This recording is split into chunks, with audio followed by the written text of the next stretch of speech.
السلام علیکم۔ Vocal reality میں خوش آمدید۔ ناظرین، موت ایک اٹل حقیقت ہے جس کا ذائقہ ہر ذی روح کو چکھنا ہے، اور لاکھ چاہنے کے باوجود بھی کوئی موت سے نہیں بچ پائے گا۔ لیکن کیا آپ جانتے ہیں شیطان کو موت کب، کہاں اور کیسے آئے گی، اور اس کی موت کے مناظر کس قدر خطرناک ہوں گے؟ اگر آپ بھی ان سوالوں کے جواب نہیں جانتے تو اس ویڈیو کو شروع سے لے کے آخر تک ضرور دیکھیے، کیونکہ اس ویڈیو میں ہم انہی سوالوں کے جوابات دینے کی کوشش کریں گے، اور یقیناً یہ جوابات آپ کے علم میں خاطر خواہ اضافے کا باعث بنیں گے۔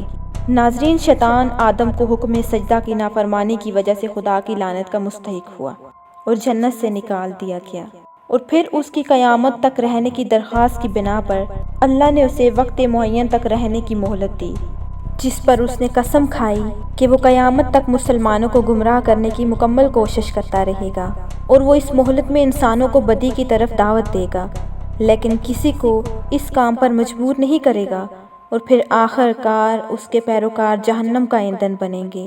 ناظرین، یاد رہے کہ ابلیس کی موت اس وقت ہوگی جب سورج مشرق کے بجائے مغرب سے طلوع ہوگا، جیسا کہ حضرت محمد صلی اللہ علیہ وآلہ وسلم نے قیامت کی نشانیوں کے بارے میں ارشاد فرمایا کہ قیامت کی نشانیوں میں سے ایک نشانی یہ ہوگی کہ سورج مشرق کے بجائے مغرب سے طلوع ہوگا، اور یہ وہ وقت ہوگا جب لوگ اپنی روزمرہ کے کام کر کے سو جائیں گے۔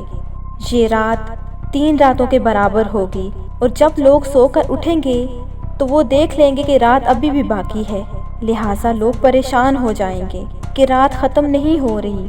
پھر اللہ تعالیٰ کے حکم سے سورج مغرب سے طلوع ہوگا اور کچھ ہی دیر بعد غروب ہو جائے گا، اور پھر دوبارہ مشرق سے طلوع ہوگا۔ یہ تمام مناظر دیکھ کر شیطان زور سے روئے گا اور بلند آواز میں پکارے گا، ہائے میری موت، ہائے میری موت۔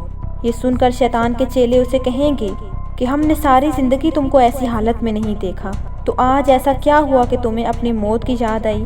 تو شیطان کہے گا، آخر کار سورج مغرب سے طلوع ہو گیا ہے، اور یہ میری موت کی نشانی ہے۔ ایک روایت کے مطابق جب قیامت آئے گی تو سب لوگ مر جائیں گے اور صرف شیطان بچ جائے گا۔ جب شیطان ملک الموت کو دیکھ لے گا تو وہ زمین میں ایک طرف سے غوطہ لگائے گا اور دوسری طرف سے نکل جائے گا، تو اللہ تعالیٰ کے حکم سے آگے پھر ملک الموت پہلے سے کھڑے ہوں گے۔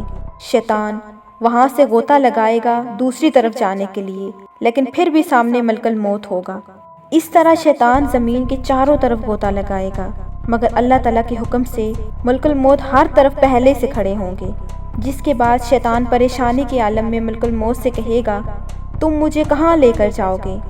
تو ملک الموت فرمائیں گے، تمہارا ٹھکانہ جہنم ہے۔ یہ سن کر شیطان سجدے میں گر جائے گا اور کہے گا، یا اللہ مجھے معاف فرما دے، لیکن اس وقت کسی کی دعا قبول نہیں ہوگی۔ ایک روایت میں ہے کہ اللہ تعالیٰ شیطان کو جہنم سے اور آدم علیہ السلام کو جنت سے نکال کر شیطان سے کہیں گے کہ اگر تو آج بھی سجدہ کر دو تو میں تمہیں معاف کر دوں گا۔ تو شیطان کہے گا، یہ کام میں نے پہلے بھی نہیں کیا اور نہ ہی آج کروں گا۔ اللہ تعالیٰ اسے واپس جہنم میں ڈال دیں گے۔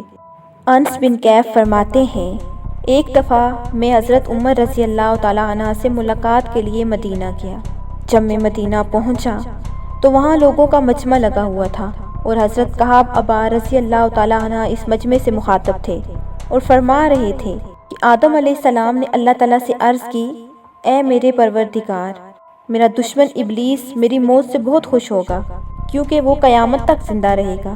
تو اللہ تعالیٰ نے فرمایا، اے آدم، تم وفات کے بعد جنت میں چلے جاؤ گے، اور وہ روز قیامت تک دنیا میں رہے گا، اور آخر میں اس کو موت آئے گی تاکہ ساری دنیا کے لوگوں کے برابر موت کی تکلیف اٹھائے۔ اللہ کا جواب سن کر حضرت آدم علیہ السلام نے ملک الموت سے فرمایا کہ ابلیس کی موت کے منظر کے بارے میں کچھ بتاؤ، تو انہوں نے سنانا شروع کر دیا۔ حضرت کعب ابا رضی اللہ تعالیٰ عنہ فرماتے ہیں کہ شیطان کی موت کا منظر اتنا دردناک تھا کہ آدم علیہ السلام سن نہ سکے، اور فرمایا، بس کرو، اب اور سنا نہیں جاتا۔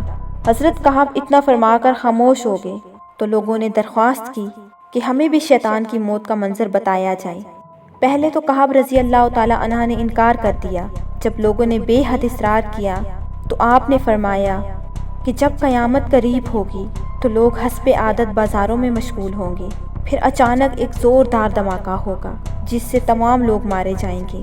اللہ تعالیٰ ملک الموت سے فرمائے گا، میں نے سب سے زیادہ تمہارے مددگار بنائی اور فرشتوں کو تمہارا مددگار بنایا اور تم کو سب کے برابر قوت اور طاقت عطا فرمائی، لہٰذا اب غصے اور غضب کا لباس پہن کر جاؤ اور ابلیس کی روح قبض کرو اور اس کے ساتھ ساتھ تمام انسانوں اور جنات کی روح کو قبض کرو اور داروغہ جہنم سے کہہ دو کہ جہنم کے دروازے کھول دو۔ پھر ملک الموت موت کے فرشتوں کے ساتھ دنیا میں اس طرح آئیں گے کہ اگر آسمانوں سے ان کو آتے ہوئے زمین والے دیکھ لیں تو خوف کے مارے پگھل جائیں۔ یہ دیکھ کر ابلیس بری طرح دہاڑے مار مار کر اس طرح چیخے گا کہ اگر دنیا والے اس کی آواز سن لیں تو بے ہوش ہو جائیں۔ ملک الموت ابلیس سے کہیں گی، تو نے بہت طویل عمر پائی اور بے شمار انسانوں کو گمراہ کیا جو تیرے ساتھ جہنم میں جائیں گے، آج ان سب کے برابر تجھے موت کا مزہ چکھاؤں گا۔ یہ سن کر ابلیس ڈر کر کبھی مشرق کی جانب بھاگے گا تو کبھی مغرب کی جانب، مگر ہر طرف اپنے سامنے ملک الموت کو پائے گا۔ سمندر میں گھسنے کی کوشش کرے گا، سمندر نکال باہر پھینک دے گا۔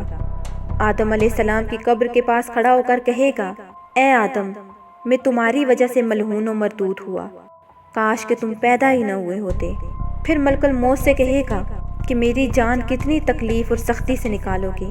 تو آپ فرمائیں گے، جتنے لوگ جہنم میں ہیں ان سب کی موت کی تکلیف اور سختی کے ساتھ۔ یہ سن کر شیطان تڑپنے لگے گا اور چیخو پکار کرتا ہوا وہاں گر جائے گا جہاں موت آنی ہے۔ ناظرین، یہاں ہمارے ذہن میں اکثر یہ سوال بھی اٹھتا ہے، کیا شیطان انسانی شکل میں آ سکتا ہے؟ تو اس حوالے سے آپ کو بتاتے چلیں کہ اس بات میں کوئی شک نہیں کہ شیطان انسانی شکل میں آ سکتا ہے، جس کا ثبوت اسلامی تاریخ سے بآسانی ملتا ہے۔ ایک دفعہ حضرت ابو ہریرہ رضی اللہ تعالیٰ عنہ مال کی حفاظت کر رہے تھے کہ ان کے پاس ایک شخص آیا اور پوچھا، آپ یہاں کیوں کھڑے ہیں؟ تو آپ نے کہا، میں مال و زر کی نگرانی کر رہا ہوں۔ تو اس شخص نے کہا کہ آپ آیت الکرسی پڑھ کر اس مال کی حفاظت کریں۔ جب یہ بات آپ نے حضرت محمد صلی اللہ علیہ وآلہ وسلم کو بتائی تو آپ نے فرمایا کہ وہ شیطان تھا لیکن بات اچھی کر گیا۔ اس کے علاوہ غزوہ بدر میں شیطان نے کفار کے ساتھ شرکت کی تھی۔ قرآن کی روشنی میں دیکھا جائے تو سارا جہاں کم و زیادہ شیطان کا جنم گدھا بنا ہوا ہے۔ شیطانی نظریات زمانے کے چلن بن گئے ہیں۔ بے شک توبہ کا دروازہ کھلا ہے اور ہمیں شیطان کی پرفریب چالوں سے اللہ کی پناہ مانگنی چاہیے۔ اللہ تعالیٰ تمام انسانوں کو شیطان کے شر سے محفوظ فرمائے، آمین۔